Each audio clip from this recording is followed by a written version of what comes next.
નમસ્કાર પ્રેક્ષક મિત્રો, વાંચે ગુજરાત અંતર્ગત પુસ્તકની પાંખે ગુજરાત વાંચે એ કાર્યક્રમ અંતર્ગત આજે આપણી વચ્ચે સંધાનમાં ઉપસ્થિત છે ગુજરાત યુનિવર્સિટીના ભાષા સાહિત્ય ભવનના પ્રોફેસર ડૉક્ટર કમલેશ કુમાર ચોકસી સાહેબ. નમસ્કાર. મારી સાથે નરોડા આર્ટ્સ એન્ડ કોમર્સ કોલેજમાંથી ઉપસ્થિત છે ડૉક્ટર મંજુલાબેન વિરડિયા. નમસ્તે. અને કેકા શાસ્ત્રી વિનયન કોલેજમાંથી ઉપસ્થિત છે ડૉક્ટર સાગર પંડ્યા. હું મહેશ પટેલ કેકા શાસ્ત્રી આર્ટ્સમાંથી. સંધાન કાર્યક્રમમાં આપ સૌને પુસ્તકની પાંખે ગુજરાત વાંચે એ અંતર્ગત સંસ્કૃત સાહિત્યની એવી અનુપમ કૃતિઓનો આજે પરિચય કરાવીશું કે જેનાથી ગુજરાતની પ્રજા સાચા અર્થમાં અમારા સંસ્કૃત નાનકડા એક વાક્યને પુસ્તકી ભવતી પંડિત એ નાનકડા વાક્યને ચરિતાર્થ કરે અને સંસ્કૃત સાહિત્યના આ નવનીતને પ્રાપ્ત કરે. તો હું સૌપ્રથમ રસરાજ કહેવાય છે, કવિ કુલગુરુ કહેવાય છે, પ્રણયના ઉદ્ગાતા કહેવાય છે અને વિશ્વએ અનેક રીતે જેમને જોયા છે તેવા કવિ કુલગુરુ કાલિદાસની કેટલીક કૃતિઓના પરિચય માટે અને એમાં એ ખાસ કરીને એમની નાટ્ય કૃતિઓના પરિચય માટે પ્રોફેસર ડૉક્ટર કમલેશ કુમાર ચોકસી સાહેબને વિનંતી કરું કે એ આજે આપણી વચ્ચે કાલિદાસને ફરી એકવાર તાદૃશ્ય કરે અને ગુજરાત સમગ્રને ફરી એ કાલિદાસની ભૂમિમાં લઈ જઈને એનાથી પુનર્જીવિત કરી આ વાતાવરણને મંત્રમુગ્ધ કરે. તો ચોકસી સાહેબ, આપ હવે કાલિદાસ વિશે અને ખાસ કરીને એમની નાટ્ય કૃતિઓ વિશે વાત કરશો. ધન્યવાદ મહેશભાઈ. સંસ્કૃત સાહિત્ય આમ તો શતદલ છે, પણ એના એક દલમાં પણ શતદલ રહેલા છે. એટલે દલમાં પણ દલ અને દલમાં પણ દલ એવું સંસ્કૃત સાહિત્ય છે. એવી જ રીતે મહાકવિ કાલિદાસની કૃતિઓમાં પણ આપણે દલની અંદર પણ દલ જોઈ શકીએ છીએ. મહાકવિ કાલિદાસ નાટ્યકાર બી છે. એમની નાટ્યકૃતિઓ માલવિકાગ્નિમિત્રમ, વિક્રમોર્વશિયમ અને અભિજ્ઞાન શાકુંતલમ એ 3 છે. આમ તો આ બધી નાટ્યકૃતિઓ વિશે આપણે વિગતે ચર્ચા કરીએ તો ઘણો બધો સમય જોઈએ, પણ સમય અને શક્તિ પ્રમાણે આપણે દરેક નાટકમાંથી એક એક વસ્તુ જોઈશું. સૌથી પહેલાં તો વાચનનો મહિમા પુરસ્કાર કરવાનો છે, ત્યારે વાચનથી જે ફળ નીપજવાનું છે એ ઉત્તમ ફળ શું હોઈ શકે? તો અભિજ્ઞાન શાકુંતલને આપણે વાંચીએ તો એમાંથી એક સુંદર કળાની આપણને પ્રાપ્તિ થાય છે, અને એ કળા છે ગૃહસ્થ જીવનમાં આનંદ પ્રાપ્તિની કળા. જુઓ, કર્ણ અને બીજા બી આશ્રમવાસીઓ શકુંતલાને વિદાય આપી રહ્યા છે. સામાન્ય રીતે આજે કન્યાની વિદા થતી હોય ત્યારે એક બાજુ આશીર્વાદ અપાતો હોય છે અને બીજી બાજુ મસ્ત મોટું એવું કરિયાવર અપાતું હોય છે. પણ ભાગ્યે જ કન્યાના પિતા તરીકે, કન્યાના વડીલ તરીકે કોઈ કન્યાને શિખામણ આપતું હોય એવું દેખાતું નથી. જ્યારે કણવના હાથમાં કંઈ જ નથી, સોના ચાંદીના પાત્રો નથી, બીજું કંઈ જ નથી, પણ એમના મુખમાં એક સરસ્વતી છે. શુશ્રુસ્વ ગુરુન કુરુ પ્રિય સખી વૃત્તિમ સ પત્ની જને ભર્તુર વિપ્રકૃતાપી રોષણતયા માસ્મ પ્રતીપમ ગમઃ ભૂયિષ્ઠમ ભવ દક્ષિણા પરિજને ભોગેશ્વનુત્સેકિની યાન્ત્યેવમ ગૃહિણી પદમ યુવતયો વામા કુલસ્યાધય. આ એક એવો શાશ્વત ઉપદેશ છે જે ગૃહસ્થ જીવનમાં સાધનોના અભાવની વચ્ચે, સૌંદર્યના અભાવની વચ્ચે, અને મને કહેવા દો કે બંને પાત્રોની અસમાનતાની વચ્ચે પણ, કારણ કે શકુંતલા તો વનમાં ઉછરેલી છે અને દુષ્યંત એ નાગરિક છે, નગરમાં ઉછરેલો છે. આવા બે અસમાન પાત્રો પણ ગૃહસ્થ જીવનનું શાશ્વત સુખ, આનંદને માણી શકે છે. એ રીતે શાકુંતલને આજે મારે આપની સામે પ્રસ્તુત કરવાનું છે. શાકુંતલનું એક દલ એટલે ગૃહસ્થમાં આનંદ પ્રાપ્ત કરવા માટેની કળા શીખવા માટેનો ગ્રંથ.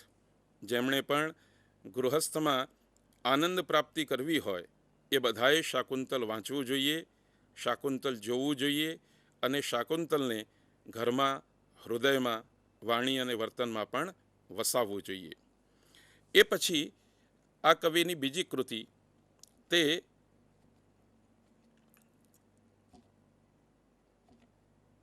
વિક્રમોર્વશીયમ છે. આ વિક્રમોર્વશીયમ દેવ તથા મનુષ્યના આપસી સહયોગને ઉપદેશતું નાટક છે.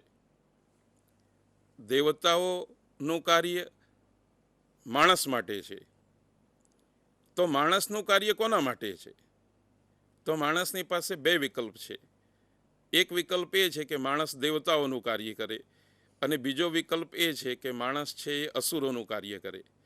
માણસ વચ્ચે બેઠેલો છે, એક બાજુ દેવતાઓ છે, એક બાજુ અસુરો છે. અસુરો અને દેવતાઓની વચ્ચે મનુષ્ય બેઠેલો છે. જો મનુષ્ય અસુરો તરફ ઢળી પડે તો એનાથી એને સુખની પ્રાપ્તિ નથી થતી, દિવ્ય વસ્તુઓની પ્રાપ્તિ નથી થતી, શાશ્વત વસ્તુઓની પ્રાપ્તિ થતી નથી. પણ જો એ મનુષ્ય દેવ તરફ ઢળી જાય અને દેવનો સહયોગી બને તો એને દિવ્ય વસ્તુઓની પ્રાપ્તિ પણ થતી હોય છે. પુરુરવા તો મનુષ્ય છે, પણ એ દેવતાઓ તરફ ઢળ્યો, દેવતાઓના સહયોગમાં રહ્યો, પરિણામે એને દિવ્ય એવી અપ્સરા ઉર્વશીની પ્રાપ્તિ થઈ, જે એ નાટકની નાયિકા છે. એ તો માત્ર પ્રતીક છે, પણ એ દિવ્ય નાયિકાની સાથે સાથે તમામ દિવ્ય વસ્તુઓની પ્રાપ્તિ પણ પુરુરવાને થઈ શકી છે. પણ આવું ત્યારે જ બની શક્યું છે જ્યારે પુરુરવાએ પોતાનું જીવન, પોતાનું સર્વસ્વ દેવતાઓ માટે સમર્પિત કર્યું છે. એટલા માટે જ છેલ્લે નારદજીને કહેવું પડ્યું કે તું હવે દેવતાઓનું કાર્ય કર અને દેવતાઓ હવે તારું કાર્ય કરશે. તારું કાર્ય એટલે કે ઉર્વશી હવે અહીં જ રહેવાના છે. એ રીતે વિક્રમોર્વશીયમ જે નાટક છે એ નાટક વાંચતી વખતે આપણને એક ઉપદેશની પ્રાપ્તિ થાય છે કે મનુષ્યએ અસુરો તરફ ઢળવાની જરૂર નથી, પરંતુ માણસે જો પક્ષમાં રહેવાનું હોય, માણસે જો કામ કરવાનું હોય તો એ દેવતાઓનું કામ કરવું જોઈએ. હવે આમ નિર્માણના ક્રમમાં તો શાકુંતલ એ સૌથી છેલ્લું નાટક છે અને માલવિકાગ્નિમિત્રમ એ પહેલું નાટક છે. વચ્ચે વિક્રમોર્વશીયમ છે. એટલે ક્રમ તમે ગમે તે રાખો, વિક્રમોર્વશીયમ તો વચ્ચે આવવાનું છે. પણ માલવિકાગ્નિમિત્રમને અમે આપની સમક્ષ પ્રસ્તુત કર્યું છે સૌથી છેલ્લા નાટક તરીકે. એ એટલા માટે કે માલવિકાગ્નિમિત્રમ નાટક છે અને નાટક વાંચવાથી પણ આપણને ઉપદેશ મળે, રસની અનુભૂતિ થાય. પણ સંસ્કૃતના નાટકો કેવલ વાંચવા માટે નથી, એ ભજવાયા બી ખરા. અને એ ભજવણીમાં કવિએ મૂકેલી પ્રતિભાને લીધે અને પાત્રએ ઊભી કરેલી પોતાની પ્રતિભાને લીધે અને પાત્રની સાથે સહયોગ આપનારા સંગીતકારો, ગીતકારો, વાદ્યકારો એ બધાના અનુપમ કળાના સહયોગથી એક એવું અદ્ભુત દૃશ્ય રચાય છે, જે દૃશ્ય આપણી આંખો સામે તાદૃશ થઈને જીવનનો અનેરો સંદેશો આપે છે. તો માલવિકાગ્નિમિત્રમ વિશે મારે કંઈ વિશેષ નથી કહેવાનું, પણ મારે વાલ્મિકાગ્નિમિત્રમ માટે બે વાતો આપને પ્રદર્શિત કરવાની છે. સૌથી પહેલાં તો એ કે વિદૂષકનું પાત્ર, મજાનું પાત્ર, એ વાંચતી વખતે કદાચ એટલો આનંદ નથી આવતું જેટલું જોતી વખતે આનંદ આપે છે. તો માલવિકાગ્નિમિત્રમમાં વિદૂષકના અભિનયનો એક સંક્ષિપ્ત અંશ આપણે જોઈશું.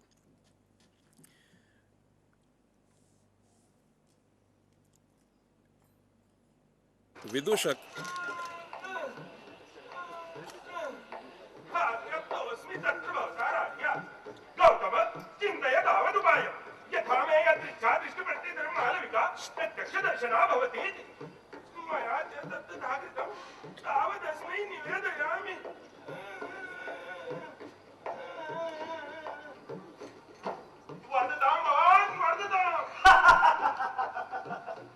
अयमपरः कार्यान्तरसचिवोऽस्माकमुपस्थितः। आस्थिताम्, इतः आस्थिताम्। अभिव्यक्तिरूपेण उपायदर्शने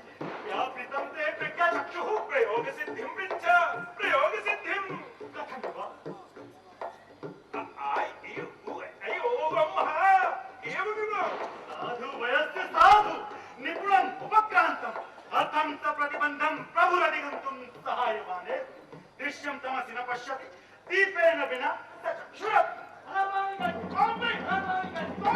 જ્યારે આપણે નાટક જોઈએ છીએ ત્યારે આપણને કેટલીક વિશિષ્ટ અનુભૂતિઓ પણ થતી હોય છે. સામાન્ય રીતે માલવી કાગની મિત્ર વાંચતા હોઈએ તો એવી નોંધ હોય કે કાનમાં વિદૂષકે નાયકને ઉપાય સૂચવ્યો. પણ એ ઉપાય કેવી રીતે સૂચવ્યો? જો એ જાહેરમાં સૂચવી દે તો પ્રેક્ષકોને ખબર પડી જાય અને એ વેખરી વાણીનો વિષય બને તો નાટકનું જે કૌતુક છે એ ખતમ થઈ જાય. એટલે એના માટે જે તે નાટકના દિગ્દર્શકો જે તે સમયમાં વિવિધ ઉપાયો અજમાવતા હોય છે. અહીં આપણે જોયું કે વિદૂષક નાયકના કાનમાં કંઈ કહે છે, પણ શું કહે છે એની ભાળ કેવલ માત્ર નાયકને જ ખબર પડે, પ્રેક્ષકોને ખબર ન પડે. છતાં પણ વેખરી વાણીનો પ્રયોગ થાય તો એના માટે એક સુંદર આયોજન કર્યું. આ ઈ ઉ વગેરે વગેરે. આ મહિમા જ્યાં સુધી આપણે અભિનયમાં અભિનીત થતા સંસ્કૃત નાટકને જોઈએ નહીં ત્યાં સુધી આપણને ખબર પડતી નથી, રસાનુભૂતિ થતી નથી. એવી જ એક બીજી બાબત છે કે સંસ્કૃત નાટકોમાં થોડા થોડા અંતરે શ્લોકો આવે છે. હવે એ શ્લોકોમાં પણ વર્ણન હોય છે, ઉપદેશ હોય છે, એનો અનુવાદ પણ આપણે વાંચીએ પણ એટલી મજા નથી આવતી. અને ક્યારેક પ્રશ્ન બી થાય છે કે એ શ્લોકો સ્ટેજ ઉપર કેવી રીતે બોલાતા હશે, ગવાતા હશે. એની પ્રતીતિ તો આપણને થાય કારણ કે શ્લોક એ પદ્ય છે, પણ એ ગાતી વખતે અભિનય કરનારું પાત્ર કઈ સ્થિતિમાં ઊભું રહેતું હશે, શું થતું હશે. તો આવો આપણે સંસ્કૃત નાટકોની એ પરંપરાને જીવંત દૃશ્યમાં જોઈએ. અહીં માલવી કાગની મિત્રમાં અગ્નિમિત્ર એક શ્લોકનું ઉચ્ચારણ કરતાં કરતાં જે અભિનય કરે છે તે આપણે જોઈએ. सर्वस्थानान वद्यता रूप विशेष तथा दीर्घाक्षं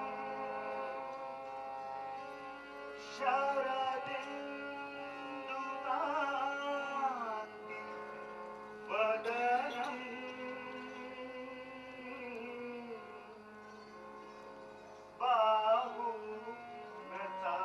बाहुनतावंसयो संक्षिप्तं निबिरोन्नतस्तनमुरः पार्श्वे प्रविष्टे इव मध्यः पाणिमितं द्विजघनं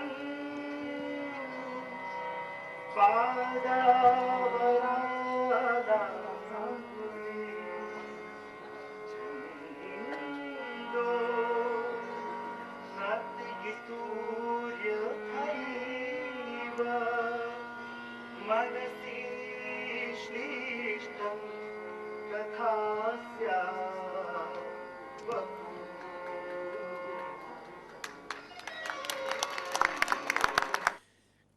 નાયકના અભિનય દરમિયાન આપણે જોયું કે નાયક શ્લોકનું ઉચ્ચારણ કરે છે. કારણ કે શ્લોક છે, પદ્ય છે, એટલે એમાં ગેયતા તો હોવી જ જોઈએ. પણ આ ગેયતા અદબ વાળીને ઊભા રહીને ગાવા માટેની નથી. સંસ્કૃતની નાટ્ય પરંપરાએ એક આચાર આપ્યો છે કે પાત્ર જ્યારે પદ્યનું ગાન કરતું હોય ત્યારે અનિવાર્ય રીતે મુદ્રાઓનો પણ ઉપયોગ થાય છે.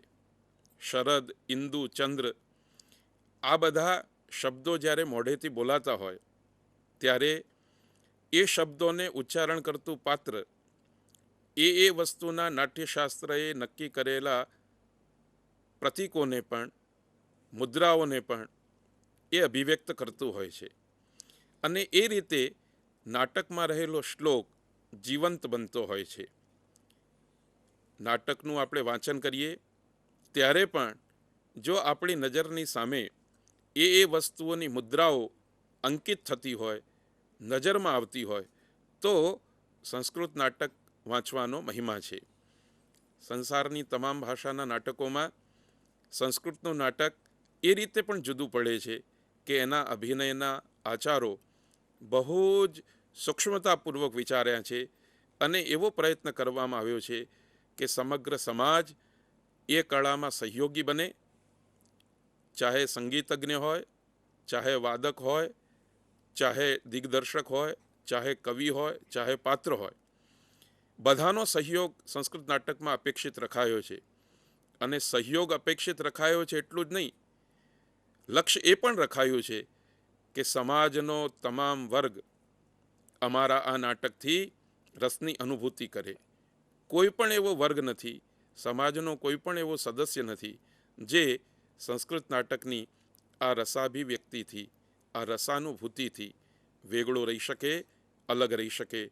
એનો અનધિકારી ન રહે, પરંતુ બધા જ અધિકારી બને. તો સંસ્કૃત નાટકને આપણે આ રીતે પણ જોઈશું. કાલિદાસે ભરપૂર ઉપયોગ કર્યો છે સમગ્ર સમાજના વર્ગને સામેલ કરવાનો, એના સહયોગથી પોતાની કળાને ઉજાગર કરવાનો, અને અનેક લોકોના સહયોગથી ઉજાગર થતી આ કળા સમાજના તમામ વર્ગને સુખ આપનારી છે, રસાનુભૂતિ કરનારી છે. આપણે જોયું કે ચોકસી સાહેબે જે રીતે 3 કૃતિઓ આપણી સામે રજૂ કરી, એમાં આનંદની અનુભૂતિ કરાવતું કાલિદાસની પરિણીત પ્રજ્ઞાનું પ્રસૂન એટલે અભિજ્ઞાન શાકુંતલ, સ્વર્ગ અને પૃથ્વીનું મિલન એટલે વિક્રમવર્ષીય, અને મંચનનું શ્રેષ્ઠતમ ઉદાહરણ એટલે માલવિકાગ્નિમિત્ર. હવે કાલિદાસના મહાકાવ્યો જોઈએ તે પહેલાં લલિત પદાવલીઓમાં શ્રેષ્ઠ એવા કવિશ્રી જયદેવ વિશે આપણે ડૉક્ટર મંજુલાબેન પાસેથી પણ કંઈક સાંભળીએ. તો હું મંજુલાબેનને વિનંતી કરું કે એ સંક્ષિપ્ત રીતે જયદેવના ગીત ગોવિંદને આપણી સમક્ષ રજૂ કરે. નમસ્તે દર્શક મિત્રો.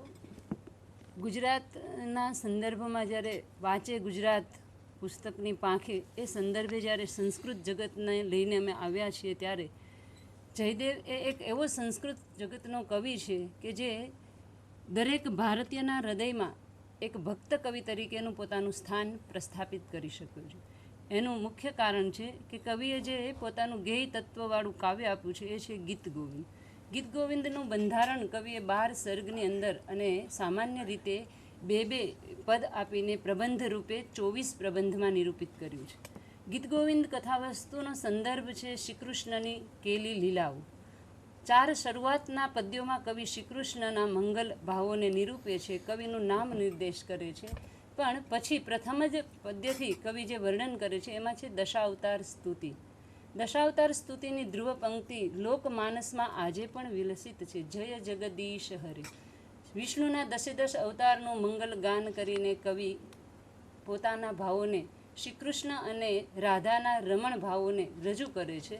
અને આ પ્રબંધની અંદર જે મહત્ત્વની વાત છે એ છે કે કવિ જયદેવે ગીત ગોવિંદ કાવ્ય આપ્યા પછી સામાન્ય રીતે લોકમાનસમાં એનું સ્થાન એટલા માટે મુકાયું છે કે શ્રી કૃષ્ણ એ ભાવક જગતમાં સ્થાન પામી ગયું, અને એટલા માટે દરેક પદ્યના સંદર્ભમાં કવિની વિશેષતા અહીં જોઈ શકાય છે. કૃતિનો સારાંશ સંદર્ભ સહેજ કહું તો એવું કહી શકાય કે શ્રી કૃષ્ણ અને રાધાના પ્રણયનું પ્રસ્થાપન કરવામાં આવ્યું છે.